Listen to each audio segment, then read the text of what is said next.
Kali ini akan kubuat kau tak bisa berdiri dan berjalan lagi. Katakan kalau kau mengaku kalah. Bukankah cara ini mudah dipahami? Takkan kukatakan.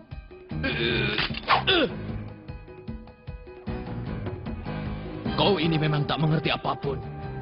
Kalau sudah mati, tak akan ada lagi kesempatan berikutnya. Apakah kekeras kepalamu itu lebih penting daripada nyawa? Apakah dengan kesombonganmu itu kau sudah merasa puas? Ayo jawab! Hanzo, kalau kau membunuh Gon, aku akan membunuhmu. Gon, akan kusaksikan kehebatanmu. Aku akan menemui ayah. Ayahku adalah seorang hunter. Biarpun saat ini dia berada di tempat yang sangat jauh, tapi aku percaya suatu saat pasti bisa berjumpa. Seandainya aku menyerah di sini, seumur hidup aku tidak akan pernah bertemu dengannya. Karena itu, aku tak akan mundur. Kalau tidak mundur, kau akan mati. Meski begitu, aku tidak akan mundur. Bukan cuma omongan saja ya. Dasar keras kepala.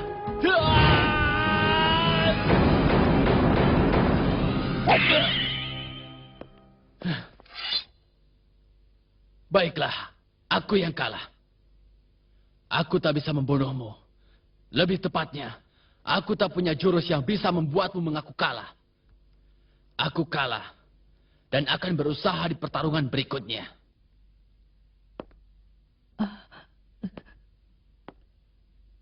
Tidak bisa. Itu tidak boleh. Curang. Ayo kita berdua berunding untuk memutuskan bertarung dengan cara apa? Sudah kuduga. Kau memang bodoh. Biar bertarung dengan cara apapun, tetap saja tak akan pernah mengaku kalah. Tapi menang dengan cara seperti itu, tetap saja aku tidak merasa senang sedikit pun. Jadi apa maumu? Makanya seperti ku bilang tadi, mari kita rundingkan sama-sama. Ayo. Enak saja. Padahal aku sudah berniat sepenuhnya untuk kalah. Tetapi kau malah menyuruhku bertarung secara serius. Dengan seenaknya kau mengajakku berunding untuk memikirkan cara bertarung agar kau bisa menang dengan senang hati. Bukan begitu? Dasar orang bodoh!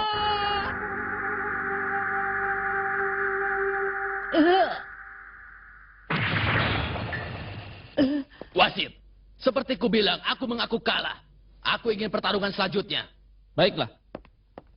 Pertarungan kedua, pemenangnya Gon. Ku peringatkan pada para panitia, jangan kira semuanya akan berakhir begitu saja. Begitu Gon terbangun, nanti pasti dia bersikeras agar kelulusannya dibatalkan dan tak akan mau menerima apapun keputusan kalian. Anak itu sangatlah keras kepala. Itu benar. Sudah jelas kalau Gon pasti jadinya akan seperti itu. Sudah pasti. Peserta yang gagal cuma satu orang kan? Seandainya Gon sampai gagal, pertarungan yang akan kulakukan setelah ini, semuanya tak akan ada artinya. Bagaimana? Tidak perlu khawatir, Gon sudah lulus. Biar dia mau bilang apapun, hal itu tidak akan berubah. Kata-katamu itu bisa dipercayakan, Ketua? Tentu saja. Hal yang sudah pernah sekali kuputuskan tidak akan berubah. Biarpun anak itu terus ngotot dan membunuhku. Setelah dia lulus, lisensinya tidak pernah bisa dicabut kembali. Bagus. Setelah Kurapika, sekarang Gon juga menjadi seorang hunter. Tidak kusangka. Kalian semua bisa menerima? Ya, aku bisa. Tapi... Hanzo, saya bisa mengerti kekhawatiran Anda. Mengenai penjelasan untuk Gon, serahkan kepada saya. Begitu dia sadar, saya akan bicara dengannya sampai dia mau mengerti. Sepertinya kau bisa dipercaya. Tolong sampaikan pesan saya ya. Apa? Kenapa bicaranya seakan-akan panitia yang lain tidak bisa dipercaya? Sudah bosan. Namanya Hanzo. Sekali. Kesal. Seenaknya saja merendahkan orang. Orang seperti itu sifatnya benar-benar buruk. Kenapa? Kenapa kau sengaja mengalah? Sengaja. Orang sepertimu pasti punya cara untuk membuatnya mengaku kalah tanpa harus membunuhnya. Benar kan?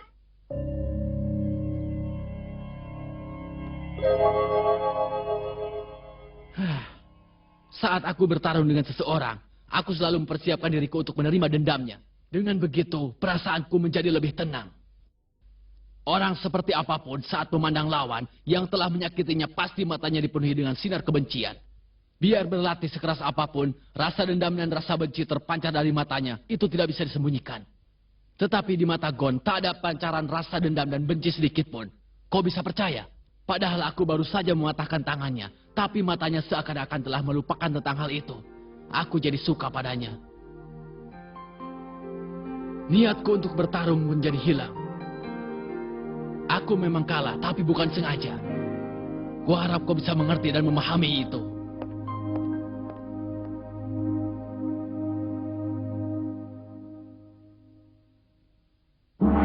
Yang berikutnya, pertarungan ketiga, peserta nomor 44, Yosoka melawan peserta nomor 191, Podro. Silakan maju. Ya,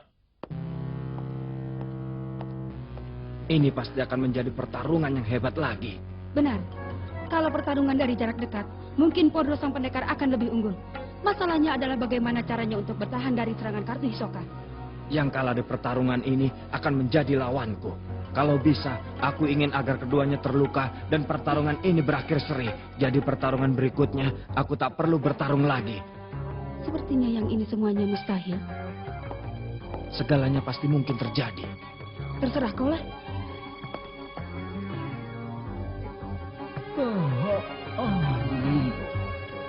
Ini sangat membosankan. apa? Buah yang terlalu matang dan kemudian busuk, itu bukanlah kesukaan. Buah seperti itu sebaiknya dibuang saja. Membosankan atau tidak? Ucapkan nanti setelah kita bertarung.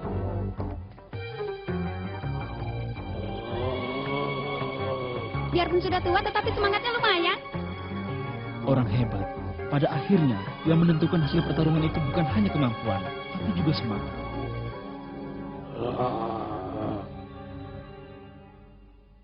Pertarungan antara Yosoka melawan Podro. Dimulai. Hanya dengan satu serangan, tinjuku akan menembus tubuhmu.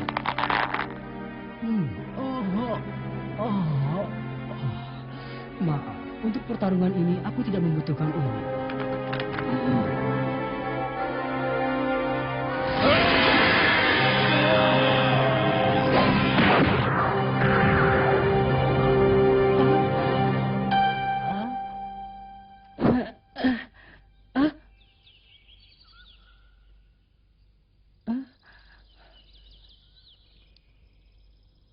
Oh, sudah sadar ya?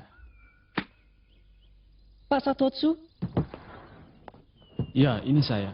di mana ini? Ruang istirahat yang ada di samping tempat ujian akhir diadakan. Oh iya, ini masih di tengah ujian hunter ya? Tanganmu sudah tersambung lagi, nak.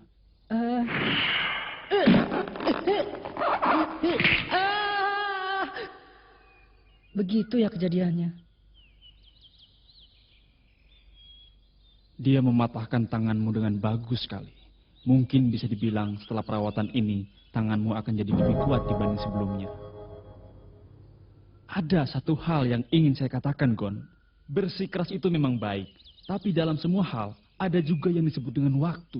Atau saat yang tepat yang diberikan oleh langit. Kalau sampai salah waktu, bisa terjadi hal yang fatal. Yang tak bisa diperbaiki lagi. Karena nyawa hanya satu. Bagaimanapun juga, selamat atas kelulusanmu. Pak Satotsu, aku... Tidak bisa. Hah?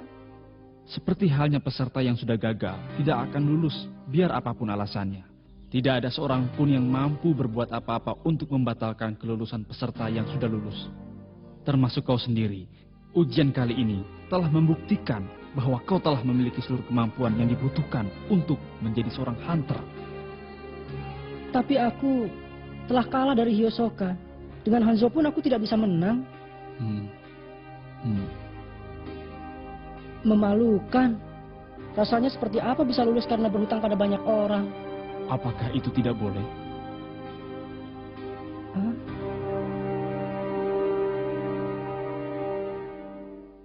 Gon, saya akan bicara jujur.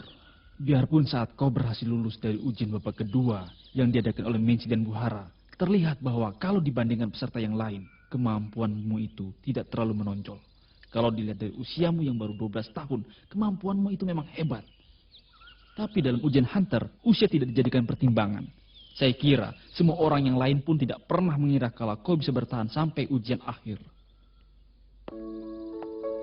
Benar juga ya, pasti semua itu hanya kebetulan. Tetapi sekarang saya sudah paham dengan jelas kalau itu semua disebabkan oleh pengamatan kami yang kurang tepat. Gon, apakah kau tahu arti dari ujian akhir yang sebenarnya? Bukanlah masalah menang atau kalah, tapi untuk menguji satu hal yang lain yang kalian miliki. Dan kau berhasil memenuhi apa yang ingin dipastikan oleh ketua. Karena itu, kau bisa lulus. Aku tidak mengerti. Wajar saja kalau kau tidak mengerti. Bahkan kami sendiri pun terkadang tidak bisa mengerti pemikiran ketua. Mari kita bicara masalah lain yang lebih nyata. Biarpun ini bertentangan dengan keinginanmu, tapi kau telah mendapatkan kartu lisensi. Maksud Anda kartu hunter? Kartu lisensi sebagai bukti seorang hunter. Lalu apa yang akan kau lakukan dengan kartu itu kami serahkan padamu. Tidak perlu saya jelaskan pun, kau pasti sudah mengerti. Lulus ujian hunter bukanlah titik akhir, tapi justru awal dari segalanya. Kalau kau merasa bahwa dirimu tidak pantas untuk menjadi seorang hunter, kau bebas untuk menyimpan, menyegel, ataupun menjual kartu itu. Bagaimanapun juga, bagi orang lain kartu itu tidak akan lebih sekedar hiasan. Meskipun begitu, ada banyak sekali orang kaya yang bersedia membayar mahal untuk kartu itu demi status. Kalau kau jual itu kepada mereka, maka kau akan bisa hidup berkecukupan selama 7 turunan. Hanya saja, orang yang telah lulus ujian hunter tidak akan bisa mengikuti ujian untuk kedua kalinya. Para hunter profesional yang sudah terlatih biasanya mendapatkan perlakuan istimewa. Karena itulah, ada banyak sekali orang-orang yang mengikuti ujian dengan tujuan memakai kartu lisensi untuk maksud yang buruk. Seandainya saja, tak ada orang-orang seperti itu, sebenarnya ketua dewan juri ingin bisa meluluskan seluruh peserta. Bagi kebanyakan hunter profesional, kartu itu adalah benda yang sangat penting dan lebih berharga dari nyawa. Tapi di saat yang sama, kartu itu tak lebih dari rongsokan. Yang terpenting adalah akan menjadi apakah seseorang setelah berhasil menjadi hunter. Kalau benar kau telah berhutang, maka setelah itu kau bisa membalas hutang itu. Yang paling penting adalah akan jadi apa kau dan apa yang akan kau tinggalkan setelah ini. Yang paling penting setelah ini, padahal temanku pernah mengatakan sesuatu yang berarti sama dengan itu. Tapi sepertinya aku tidak memahaminya. Seperti yang telah saya katakan di awal pembicaraan tadi, dalam segala hal pasti ada kesempatan yang tepat. Kalau sampai kesempatan itu terlewat, kau tidak akan bisa memahami segala sesuatu sepenuhnya. Seharusnya kau bisa paham. Tetapi sepertinya kau memiliki teman yang baik. Yang namanya teman sejati itu adalah sesuatu yang sangat sulit untuk didapatkan. Kau harus menjaga mereka baik-baik. Iya, tentu saja. Di tengah ujian hunter yang begitu berat, dia masih bisa mendapatkan kepercayaan dari orang lain dan mendapatkan teman. Kemauannya juga sangat kuat. Anak macam apa dia? Pak Satotsu? Hah? Pak Satotsu, sebagai seorang hunter, pekerjaan apa yang Pak Satotsu lakukan? Biasanya saya mencari peninggalan kuno, lalu melakukan restorasi dan konservasi juga. Hmm, Dulunya saya mencurahkan seluruh tenaga untuk melakukan pencarian peninggalan kuno yang baru untuk mendapatkan ketenaran. Tapi setelah melihat kerja seorang hunter yang lain, saya jadi merasa malu pada diri saya sendiri. Dia menggunakan harta pribadinya untuk mengadakan perbaikan peninggalan kuno dan melakukan konservasi dengan cara yang sangat modern. Bahkan dia memperbaiki lingkungan sekitarnya agar orang-orang biasa pun bisa ikut menikmati bangunan kuno itu. Sedangkan saya tidak pernah memikirkan keindahan peninggalan kuno dan hanya memikirkan keuntungan saja. Saat ini, hunter yang kuceritakan itu sedang berkeliling dunia untuk membimbing para tenaga ahli peninggalan kuno. Padahal saya tidak pernah bertemu dengan hunter itu. Tapi bagi saya, dia adalah seorang panutan. Oh ya, salah satu impian saya adalah untuk bertemu dengannya dan mengucapkan terima kasih. orang itu benar-benar hunter yang hebat ya. Apa kau pernah mendengar mengenai reruntuhan Ruruka? Ah,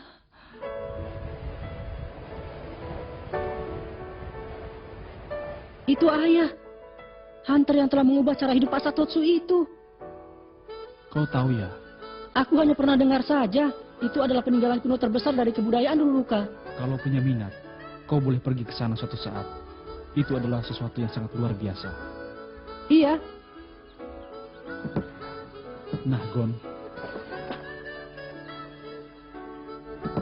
Ini adalah kartu lisensi milikmu. kartu lisensi. Kau boleh menentukan